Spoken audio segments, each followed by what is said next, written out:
새해 첫날 해돋이 명소에서 벌어진 일입니다. 해돋이 명소인 만큼 주차장엔 차들이 가득했고요. 그 주차장 입구에 차를 세워서 다른 차들의 출입을 방해한 민폐 주차 차량이 나타난 겁니다. 해당 차량 주인은요, 차량을 빼달라는 연락을 당연히 많이 받았겠죠. 그런데 그 연락에 못 갑니다, 못 가요, 이런 말 한마디 남기고 전화를 끊었고요. 그 이후에는 연락이 안 됐다 그래요. 이렇게 부족한 주차 공간에 우리 일상에서 곳곳에서 이런 민폐 주차로 인한 시비가 벌어지고 있는데요. 법적으로는 어떻게 해결할 수 있을지 궁금합니다. 관련 내용 최충만 교통사고 전문 변호사 전화 연결해 이야기 나눠봅니다. 변호사님 안녕하세요. 네, 안녕하세요. 최충만 변호사입니다. 네, 일단 본격적으로 이야기 들어가기 전에요. 오늘 새벽에 세종시에서 30중 추돌 사고 일어났어요. 그러니까 네. 두 곳에서 일어났더라고요. 운전자들 말로는 뭐 빙판이 심해서 미끄러웠다, 이런 지금 증언들이 나오고 있던데요. 이거 블랙아이스 때문일 걸까요? 네, 보니까 30중 추돌 사고가 났다고 하는 걸 보면 블랙아이스가 원인일 가능성이 매우 높습니다. 블랙아이스가 생기면요, 일반 제동거리를 벗어나고 다중추돌 사고 위험성이 높아지기 때문입니다. 블랙아이스. 네. 이런 사고가 참 많은데 이게 동시다발적으로 추돌하기도 하고 어떤 개인의 이게 잘못이라고 보기에도 너무 애매할 것 같고 해서 이게 책임은 누구한테 있는 건지, 만약에 책임이 있다면 그 과실 비율은 어떻게 되는지 이런 것들 좀 궁금하거든요. 일반적으로 이제 도로를 관리하는 기관이 있는데요. 그 도로관리기관이 블랙아이스 발생 사실을 알면서도 방치했다, 그러면 배상 책임이 물론 있습니다. 예. 그런데 블랙아이스는요, 그 특성상 매우 불규칙적으로 발생해요. 상습 결빙 구간은 또 미리 조심하라는 표지판을 세워놓기 때문에 현실적으로는 도로 기관에게 책임을 묻기가 어렵습니다. 그래서 말씀해 주세요. 그래서 실무적으로는요, 그 사고 난 운전자별로 과실 비율을 계산하고 있어요. 사고 난 운전자별로 과실 비율을 어떤 방식으로 계산을 하죠? 일단 1차적으로 사고 낸 사람이 있을 거 아닙니까? 그러면요, 그 1차적으로 사고 낸 사람이 책임을 일부 좀 가져갑니다. 그래서 1차 사고를 내서 도로를 막고 서 있는 차량에 대해서 약 20에서 30% 책임을 묻고요. 그리고 그 다음으로 미끄러진 후행 차량에게 70에서 80% 정도 책임을 묻는다라고 생각하시면 될 것 같습니다. 그러니까 가장 먼저 미끄러져서 이 추돌을 유발하게 된 그 첫 차가 가장 책임 비율이 높다는 얘기네요. 그 차량이 그렇다고 책임 비율이 50% 넘는 정도는 아니고요. 네네. 그 차량이 한 20에서 30% 정도 책임 있고, 그리고 뒤에서 오는 차량, 그 차량들은 안전운전 거리를 확보하는 와야 하는데, 또 결빙 구간이니까 속도를 감속해서 운전을 해야 하는데 그러지 못한 책임이 있기 때문에 일단 뒤에서 들이받은 차량이 더 책임이 더 높게 잡힙니다. 그렇군요. 그렇군요. 알겠습니다. 네. 자, 그래서 오늘 새벽에 일어났던 그 사고가 있어서 한번 관련해서 짚어봤고요. 그러면 본격적으로 민폐 주차 이야기로 넘어가 보겠습니다. 네. 변호사님도 해돋이 명소 출입구 그 주차 논란이 있었던 사진 보셨어요? 네, 봤습니다. 예. 왜 헛웃음을 어떻게 보셨어요? 너무 뻔뻔하게 주차를 해놨더라고요. 그래서 저도 그거 보면서 역시 세상에 다양한 사람들이 많구나라는 생각을 했습니다. 이게 보니까 논란의 이 차량이 그러니까 되게 애매한 게 뭐냐면 사람들이 신고도 했대요. 신고를 했는데 경찰에서는 이거 애매하다, 그러니까 출구를 100% 막고 있었던 게 아니랍니다. 그래서 이게 애매하고 견인 권한도 없고 뭐 그랬다 그래요. 네. 이게 진짜 그래요? 법적으로 어떤 해결할 수 있는 방법이 없었나요? 네, 일반적으로 그런 주차장은요, 우리가 사유지라고 봐요. 그래서 사유지에서 발생한 분쟁은요, 경찰이 어떻게 할 수가 없습니다. 경찰이 사유지에서 법적으로 해결하려면 법률로 명확히 경찰 권한을 정해지 않은데, 아직까지 이걸 정해준 법률이 없어요. 그러다 보니까 주차장 문제를 빠르게 해결할 법적 방법이 없는 것이 현실입니다. 그런데 이제 여기서 경찰이 한 말은 출구를 100% 막고 있는 게 아니므로라고 말을 했는데, 만약에 100% 막고 있었던 거였으면은 처벌이 가능해요? 만약에 100% 막고 있었다라고 하면 이거는 엄연히 통행 방해가 되기 때문에 처벌이 가능합니다. 그런데 이 사건 그 뉴스 보니까요. 예. 아마 좀 차량이 출구를 완전히 막고 있는 건 아닌 것 같아요. 왜냐면은 보통 유명 관광지 주차장은요, 그 일방 통행인 곳이 많거든요. 네. 그러다 보니까, 그리고 또 해당 뉴스 제보자가 뒤에 있는 차가 빼져서 빠져나왔다라고 한 걸 보니까 아마 거기는 일반 통행길이고 아마 거꾸로 나갈 수 있는 길이 따로 있었을 것 같습니다. 제가 볼 때는. 아, 그래요? 예. 근데 기본적으로요. 그러니까 이번에는 이제 그렇군요. 되게 좀 안타까운데 아쉬운데 제가 만약에 그 차 때문에 못 나가서 좀 그랬으면 굉장히 약간 화가 났을 것 같습니다. 다른 차들 같은 경우는 연락도 안 됐다니까. 맞아요. 근데 제가 두 가지를 한번 여쭤보고 싶어요. 일단 이렇게 주차를 굉장히 불편하게 해놨잖아요. 그럼 보통 뭐 메모를 남겨놓는다거나 뭐 연락 주세요 이런 거 하잖아요.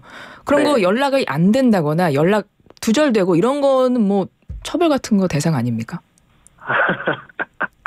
길을 이제 완전히 막았다. 예. 막아서 차량을 이용할 수 없다. 예.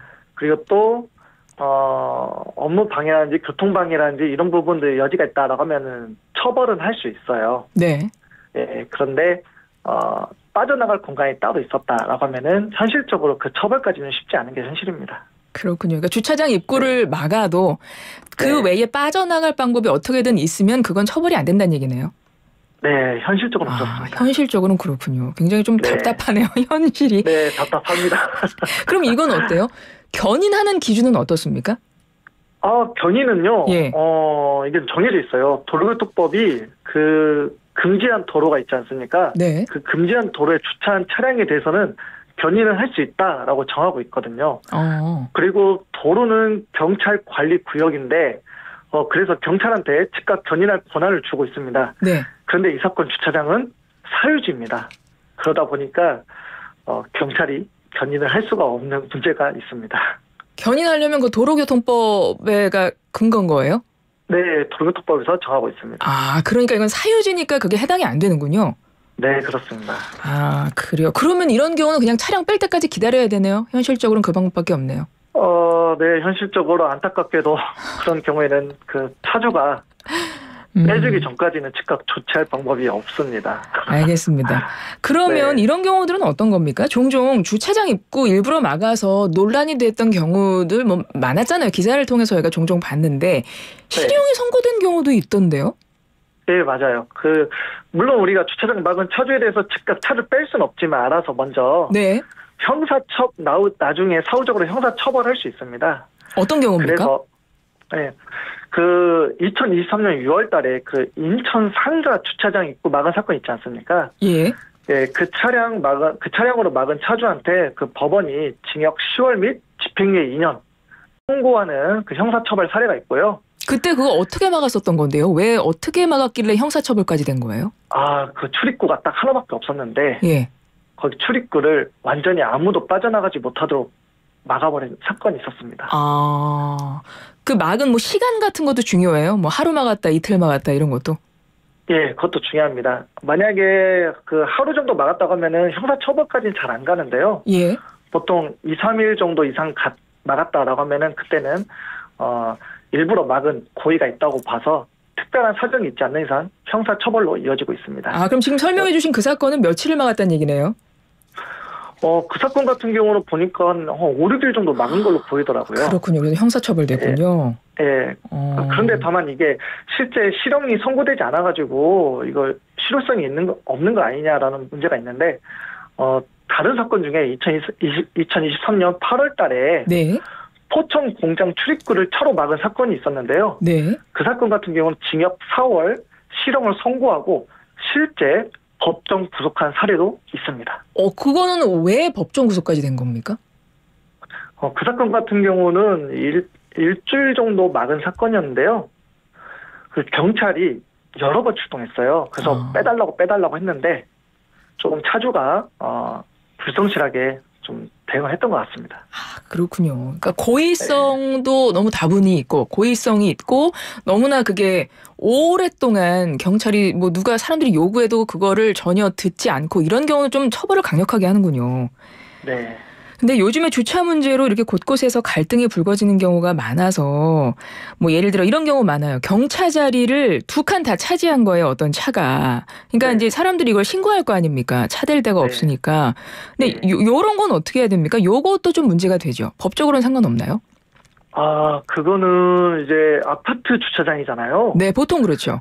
예.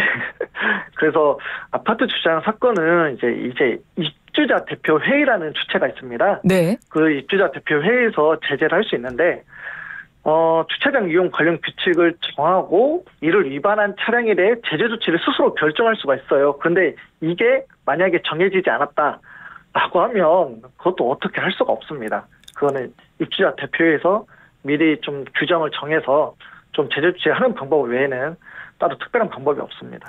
근데 최근에 한 아파트에서는 뭐 그래서 이제 신고를 했고, 그러니까 동대표가 사람들이랑 얘기를 해서 결정을 한 건지 모르겠지만, 그래서 네. 빼달라라고 얘기했더니 그 주차한 그 사람이 이 동대표에게 욕설 쪽지 보내고 협박 문자 보내고 그랬대요. 그럼 이런 이 행위를 한 것은 혹시 협박 같은 거 이런 거가 되지는 않을까요?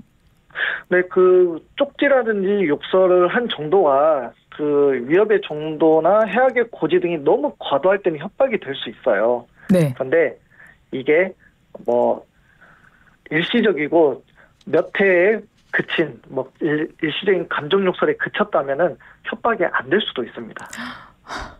근데 그렇군요. 네. 아주 강도가 높은 욕설이나 이런 게 네. 적혀 있어야 된다는 얘기네요.